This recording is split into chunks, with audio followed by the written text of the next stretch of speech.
타로의 여행. 글 장 피에르 케르로슈, 그림 엘로디 누앙.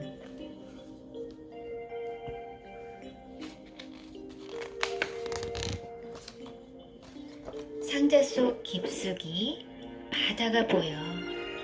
바다는 벌써 우리에게 새로운 이야기를 들려주려고 해. 해가 떠오를 무렵 한 아이가 바닷가를 따라 걷고 있었어요. 이따금 파도가 아이의 맨발을 간지렸지요. 아이의 이름은 우라시마 타로. 우라시마란 바닷가 섬이란 뜻이에요. 타로의 아버지는 고기를 잡는 어부였어요. 아버지의 아버지도 어부였고 아버지의 아버지의 아버지도 어부였지요. 타로도 나중에 크면 어부가 될 거예요. 아마 아버지와 아버지의 아버지들처럼 맑게 살겠지요. 연보랏빛 작은 구름이 연기처럼 하늘 위로 모락모락 피어올랐어요. 타로는 밝아오는 하늘을 보며 행복해했어요. 타로는 바닷가에서 보석처럼 반짝이는 무지갯빛 예쁜 조개 껍데기들을 주워 보자기에 쌌어요. 갑자기 아이들의 외치는 소리와 웃음소리가 들려왔어요. 새 아이가 무엇인가를 애워싸고 있었어요. 타로가 가까이 가보니 아이들이 어린 거북을 잡아 괴롭히고 있었어요. 잔뜩 겁먹은 거북은 머리와 다리를 등딱지 속에 쏙 집어넣고 있었어요. 이 녀석을 죽이자! 배를 가르자! 아니야, 그냥 돌멩이로 때려! 아이들이 거북을 돌멩이로 힘껏 내리쳤어요. 타로는 가만히 두고 볼 수가 없었어요. 그만둬! 그만두지 못해? 그러자 아이들이 일어서서 타로를 노려보았어요. 네가 뭔데 우리한테 그만두라는 거야? 건방진 녀석 같으니라고. 타로는 혼자서 3명과 싸울 수는 없다고 생각했어요. 그래서 말로 잘 타이르기로 했어요. 거북을 괴롭히지 마. 생명을 소중히 여겨야 해. 타로는 부모님이 가르쳐준 대로 아이들에게 이야기했어요. 생명은 귀한 것이어서 하찮은 동물이라도 절대로 죽여서는 안 된다고 배웠거든요. 거북을 죽이면 안 돼. 장난삼아 괴롭혔어도 안 돼. 타로가 다시 말했어요. 아이들은 비웃었어요. 덩치 큰 아이가 뾰족한 돌멩이를 집어들고 다시 거북을 때리려고 했어요. 타로는 좋은 생각이 떠올랐어요. 잠깐, 그럼 이거랑 바꾸자. 타로는 보자기를 풀어 바닷가에서 준 조개 껍데기들을 보여주었어요. 이거 다 줄게. 대신 거북을 나한테 줘. 아이들은 아침 햇살을 받아 반짝반짝 빛나고 넘실대는 파도와 흘러가는 구름이 비쳐 빛깔이 알록달록 변하는 조개 껍데기를 보고 넋을 잃었어요. 키가 가장 큰 아이가 타로 쪽으로 거북을 밀었어요. 좋아, 이제 거북은 네 거야. 빨리 가져가. 타로는 거북을 안고 달리기 시작했어요. 타로는 아이들이 보이지 않을 때까지 달렸어요. 그리고 거북을 바닷가 모래밭에 놓아주었어요. 하지만 거북은 꼼짝도 하지 않았어요. 타로는 거북의 등딱지에 난 상처를 보았어요. 돌에 맞아 등딱지가 길게 패여 있었지요. 등딱지에 난 상처는 한 송이 꽃 같았어요.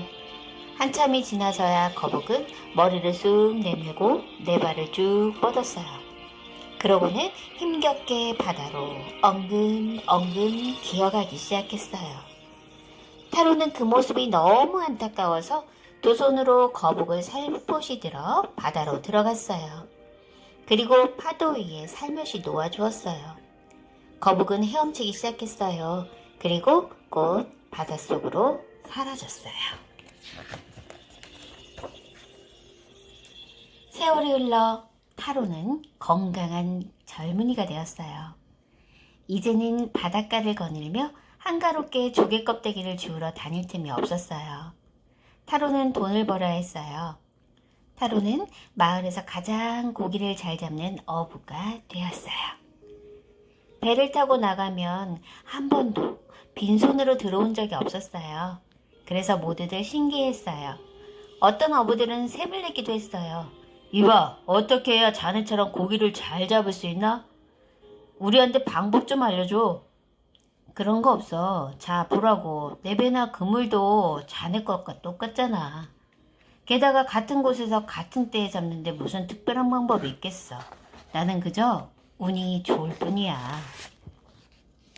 운이라. 타로는 정말 운이 좋았어요. 사랑하는 마카코를 만났으니까요. 미카코도 타로를 좋아했어요. 미카코는 마을에서 가장 예쁘지는 않지만 지혜롭고 마음씨도 곱고 부지런했어요. 타로는 환하게 웃는 미카코를 볼 때면 미카코가 좋은 아내가 될 거라고 생각했어요. 미카코와 결혼하면 오래오래 행복하게 살 수 있을 것 같았어요. 타로의 아이들도 자라면 타로처럼 어부가 되겠지요? 그런데 결혼을 해서 집안 살림을 꾸려가려면 돈이 필요해요. 그래서 타로는 더욱더 열심히 고기를 잡았어요. 어느 날이었어요. 다른 날보다 그물이 묵직했어요. 그물을 끌어올렸더니 커다란 거북이 그물에 걸려 올라왔어요. 정말 뜻밖이었어요. 이 거북을 시장에 내다 팔면 큰 돈을 벌 거예요. 사람들이 가장 좋아하는 음식이 거북 요리니까요. 바로 그때 타로는 거북의 등딱지에 난 꽃무늬 같은 상처 자국을 보았어요. 맞아요. 타로가 살려준 바로 그 거북이에요. 그런데 더 놀라운 건 거북이 말을 하는 거예요. 제발 나를 놓아줘. 그러면 바닷속 궁전을 구경시켜 줄게. 그곳은 네가 이제껏 보아온 아름다운 것들을 다 잊을 만큼 멋지고 세상 어느 곳보다 아름다운 곳이야. 고맙지만 나는 갈 수 없어. 나는 땅에 사는 사람이야. 그리고 난 내가 사는 곳이 더 좋아. 너에게 바라는 건 없어. 널 놓아줄 테니 잘 가렴. 타로는 이번에도 거북을 살려주었어요. 고마워. 그럼 다음에 또 만나. 거북은 타로에게 작별 인사를 하고 바닷속으로 사라졌어요. 또 세월이 흘렀어요. 타로는 정말 고기를 잘 잡았어요. 그래서 조금씩 먼 바다로 나갔어요. 어느 날 타로는 너무 멀리 나갔다가 바다 한가운데서 무시무시한 풍랑을 만나고 말았어요. 거센 파도가 여기저기에서 몰아쳤어요. 타로가 탄 배가 파도에 휩쓸려서 바닷속으로 가라앉았다가 떠오르기를 여러 번 했어요. 타로는 혼자 성난 파도와 맞서 싸웠어요. 비바람과 거센 파도 때문에 앞도 보이지 않았어요. 파도는 타로가 탄 배를 삼켰다가 이내 저 멀리로 내동댕이 쳤어요. 그래도 타로는 오랫동안 버텼어요. 하지만 배가 가라앉기 시작하자 타로도 어쩔 수가 없었어요. 어머니와 아버지와 미카코의 얼굴이 눈앞을 스치고 지나갔어요. 마치 꿈을 꾸는 것 같았어요. 타로는 깊은 바닷속으로 빠져들어갔어요. 바로 그때 타로의 몸이 살며시 들어올려지더니 타로가 커다란 거북이 등에 업혀 물 밖으로 나왔어요. 안녕? 나야. 타로는 숨을 쉴 수 있게 되자 정신이 들었어요. 그리고 거북이 등딱지에 난 꽃무늬 상처 자국을 보았어요. 고마워 거북아. 이번에는 네가 나를 살렸구나.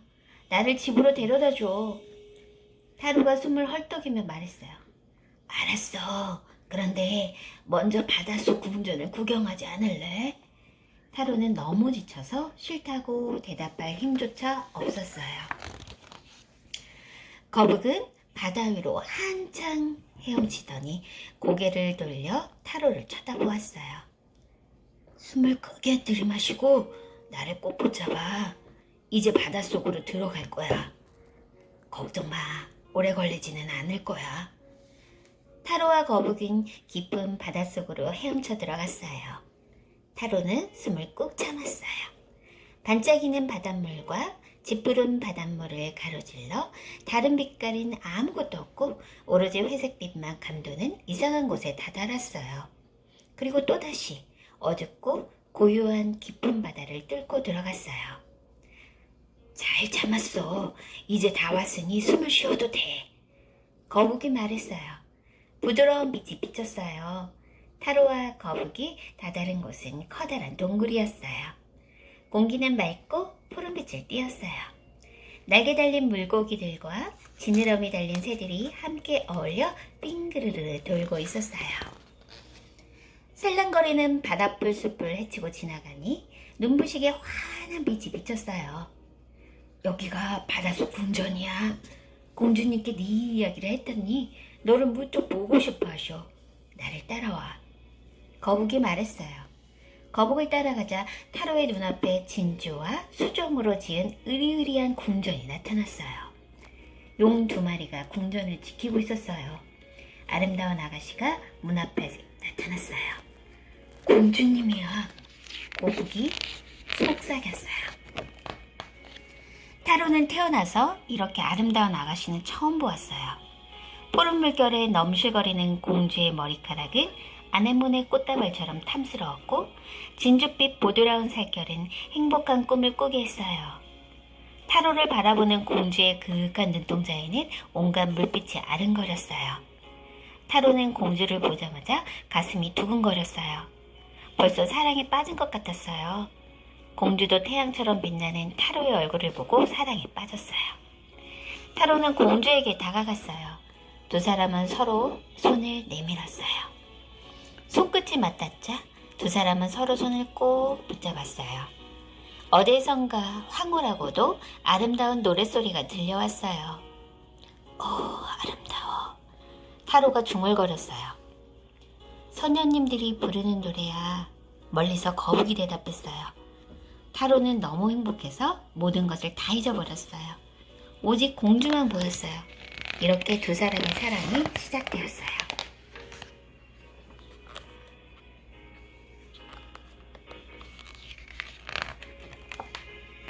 시간이 얼마나 지났을까요? 그건 아무도 몰라요. 깊고 깊은 바닷속에는 해도 달도 없고 낮도 밤도 없으니까요. 오직 행복만 있었어요. 행복은 끊임없이 찾아왔어요. 한 번도 똑같은 행복이 없었어요. 깃털처럼 가벼운 행복, 바다처럼 깊은 행복, 햇살처럼 반짝이는 행복, 꽃처럼 향기로운 행복, 음악처럼 부드러운 행복. 날마다 다른 행복이 찾아왔어요.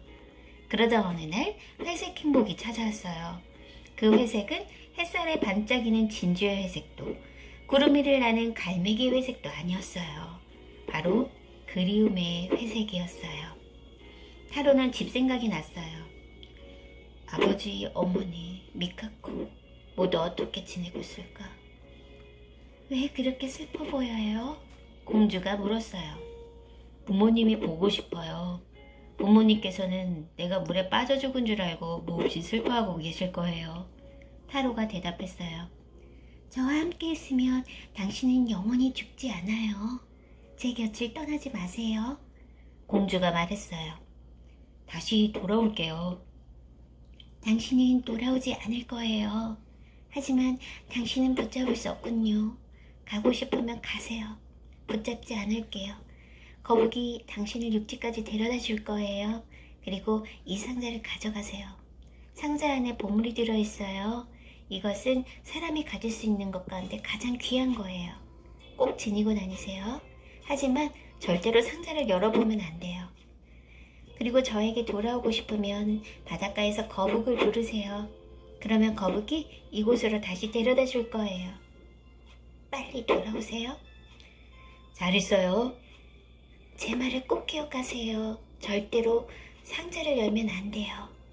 거북은 타로를 부모님이 사는 곳으로 데려다 주었어요. 우라시마 타로는 자기가 살던 바닷가로 돌아왔어요. 바닷가 모래밭에서 아이들이 뛰놀고 있었어요. 언덕을 올라가자 멀리 마을이 보였어요. 타로는 사랑하는 가족들이 보고 싶어서 힘껏 달렸어요. 하지만 마을로 가까이 다가갈수록 모든 게 낯설었어요. 집이며 뜰이며 나무며 타로가 떠날 때에는 없던 것들이에요. 길에서 만난 사람들도 이상한 옷을 입고 있었어요. 드디어 타로는 집에 이르렀어요. 그런데 집이 달라졌어요. 이런 색깔이었나? 이런 모양이었나? 타로는 고개를 갸웃거렸어요. 대문을 두드리자 낯선 남자와 여자가 나왔어요. 무슨 일이요, 젊은이? 부모님을 만나러 왔어요. 안에 계십니까? 누구를 말하는 건지. 그런데 당신은 누구요? 우라시마 타로입니다. 그런 이름은 한 번도 들은 적이 없는데. 그러면 이 집은 잘못 찾아온 것 같소. 이 집은 우리 집이요. 200년도 넘게 조상 대대로 살아온 곳이요. 하지만 어쩌면 다른 사람들이 알고 있을지 모르니 다른 데에 가서 알아보시오. 문이 쾅 하고 닫혔어요.